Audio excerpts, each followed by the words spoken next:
بسم الله الرحمن الرحیم. سلامونه دوستانو. زما د نن لیکچر موضوع چې د اووم موډیول دریم لیسن ده او اړوند موضوع یې ده جنریټینګ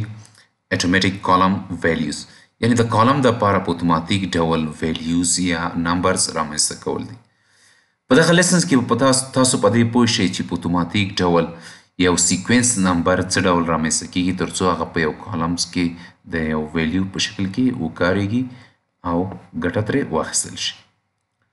دوستانو، سیکوینس نمبر نه دلته مراد مسلسل نمبر ده، یعنی که چیرته موږ له یو څخه شروع کړو د هغې پسې شاته نمبر دوهم ده، بیا دریم ده، څلورم ده، پنځم ده. همدا ډول که چیرته موږ له سلو څخه شروع کړو نو یو سلو یو ده، یو سلو دوه ده، یو سلو درې ده، یو سلو څلور. دې ډول نمبرو ته په انګلیسي ژبه کې سیکوینس آف نمبر وایي. دغه سیکوینس آف نمبر چې کوم ده دا د یو کالم دپاره څه ډول رامنځته شي دغه به موږ په دغه لیسن کې زده کړو. د دغه لیسنز چې کوم ده دوه اوبجیکټیو دي. لومړی چې دا آیډنټیټي پراپرټي. آیډنټیټي پراپرټي دوستانو دا د یو کالم داسې پراپرټي ده چې په اتوماتیک ډول کالم دپاره یو ویلیو رامنځته کوي کله چې موږ په هغه کې ډیټا انزرټ کوو. دوهم اوبجیکټیو چې دلته دوستانو ده هغه چې د سیکوینس اوبجیکټ ده، کوم چې SQL سرور کې دا هم د اتوماتیک ډول اتوماتیک توګه ویلیوز رامنځته کوي د یو کالم دپاره هغه وخت کله چې په یو کالم کې یا یو ټیبل کې رو انسرټ کیږي. خو د دواړو ترمنځ توپیر چې دا یوازې دومره ده چې آیډنټیټي پراپرټي چې ده دا د یو ټیبل یو کالم پورې محدوده ده،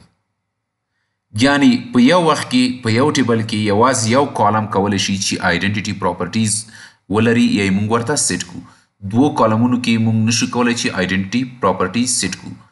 کوم ټیبل کې مو چې د یو کالم دپاره آیډنټیټي پراپرټي سیټ کړې ده یوازې په همغه ټیبل کې کاریږي. همدغه پراپرټي یا آیډنټیټي پراپرټي چې کوم ده په دوهم ټیبل کې بیا نه کاریږي. خو سیکوینس اوبجیکټ بیا دا ډول نه ده. سیکوینس اوبجیکټ چې ده دا یوازې یو ټیبل پورې محدود نه ده. موږ کولی شو چې سیکوینس اوبجیکټ جوړ کړو بیا یې په ملټیپل ټیبلز کې چې دا هغه وکاروو، یعنی د یو څخه زیاتو ټیبلونو کې موږ یې کارولی شو. دوستانو زو لومړی آیډنټیټي پراپرټي ته. دوستانو مخکې لکه ستاسو چې ولیدل چې کله موږ وغواړو چې په اتوماتیک ډول ویلیوز د یو کالم دپاره رامنځته شي SQL سرور چې د هغې دپاره دوه میکانیزم لري. لومړی چې دا آیډنټیټي پراپرټي ده او دوهم چې دا سیکوینس اوبجیکټ ده. دوستانو سیکوینس اوبجیکټ چې دا 2012 SQL سرور ورژن کې معرفي شو او د هغې څخه وروسته ټولو ورژنونو کې دغه کاریږي او تاسو ګټه ترې پورته کولی شئ. خو آیډنټیټي پراپرټیز چې دا د SQL سرور په هر ورژن کې کاریږي او تاسو د هغې څخه ګټه پورته کولی شئ. دوستانو مخکې مې هم وویل چې آیډنټیټي پراپرټیز چې دا یوازې د یو ټیبل یو ځانګړي کالم پورې محدود وي او سیکوینس اوبجیکټ چې دا موږ یې کولی شو چې په مختلفو ټیبلونو کې یعنی د یو څخه زیاتو ټیبلونو کې وکاروو. د دواړو مقصد چې دا هغه یو ده، یعنی سیکوینس آف ا نمبر رامنځته کول دي، یعنی په اتوماتیک ډول د یو کالم دپاره ویلیو رامنځته کول دي هغه مهال چې کله موږ یو ریکارډ انسرټ کوو. دوستانو کله چې موږ وغواړو آیډنټیټي پراپرټي وکاروو په دې څو شیانو باندې باید موږ لومړی پوه شو. لومړی دا چې آیډنټیټي پراپرټي چې دا د یو کالم پراپرټي ده،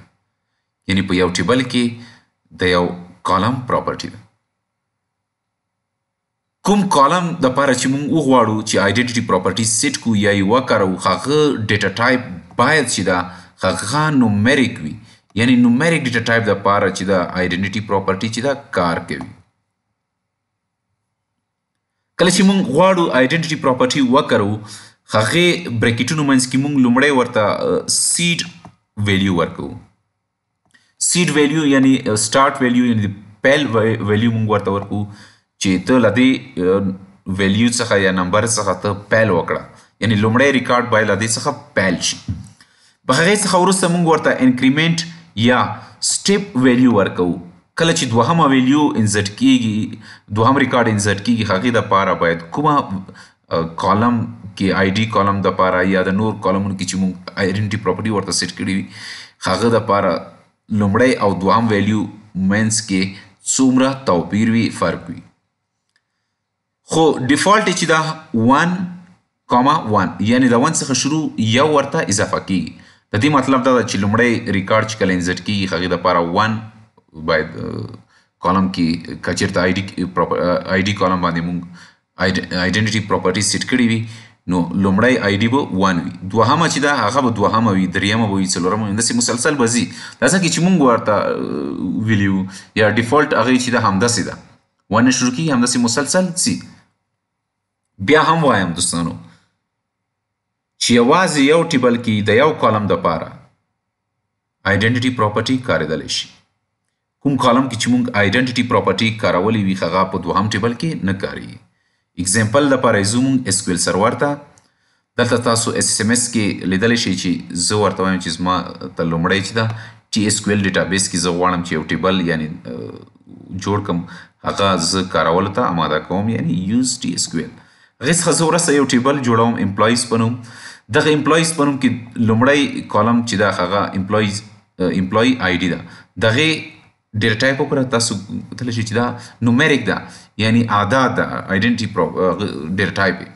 هغې څخه وروسته زه آیډنټیټي پراپرټي کاروم بریکټ په منځ کې د آیډنټیټي بریکټ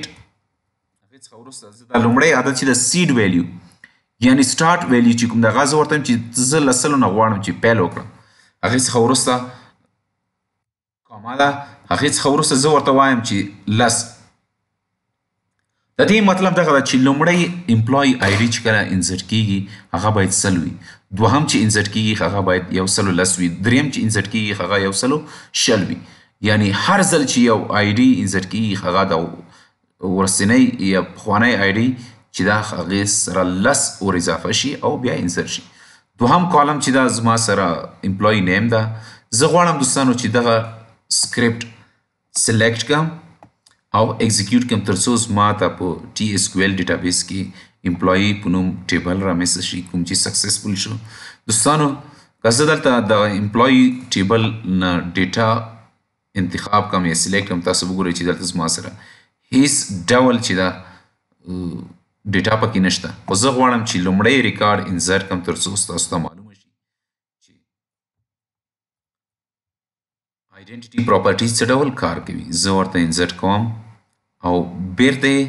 دغه ترې ډیټا ترې انتخابوم تاسو تر څو معلومه شي ګوره دوستانو دلته زما سره امپلای آی ډي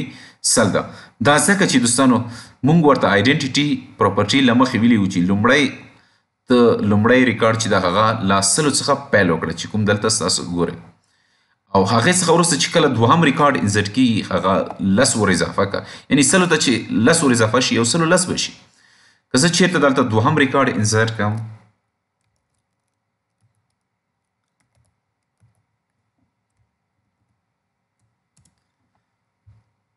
ستاسو به وګورئ دوستانو او انزرټ وخت کې دوستانو دغه ستاسو په یاد وساتئ چې د امپلای آی ډي کالم دپاره زه دلته هیڅ ویلیو ورته نه په ګوته کوم هیڅ ویلیو ورته نه لیکم دا ځکه چې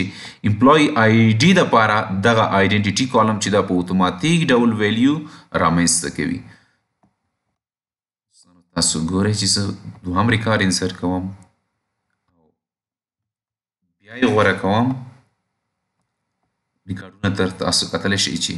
دا ځل زما سره دوهم امپلای آی ډي چې دا 110 ده که چېرته زه دوستانو دلته دریم ریکارډ انزرټ کړم نو دا ځل به 100 شي دا ځکه چې ما ورته ویلي دي دلته چې د 100 څخه پیل وکړه هر ځل چې یو نوی ریکارډ انزرټ کیږي هغه 10 په توپیر سره ته هغې دپاره د امپلای آی ډي دپاره ویلیو جوړه کړه که زه دلته بیا هم ستاسو وګورئ چې زه یې غوره کړم ستاسو به وګورئ چې دلته زما سره 120 ده دوستانو دغه و زموږ د نن ورځې لیکچر موضوع تر بل لیکچر پورې مو په لوی چیښتن سپارم الله مو مل شه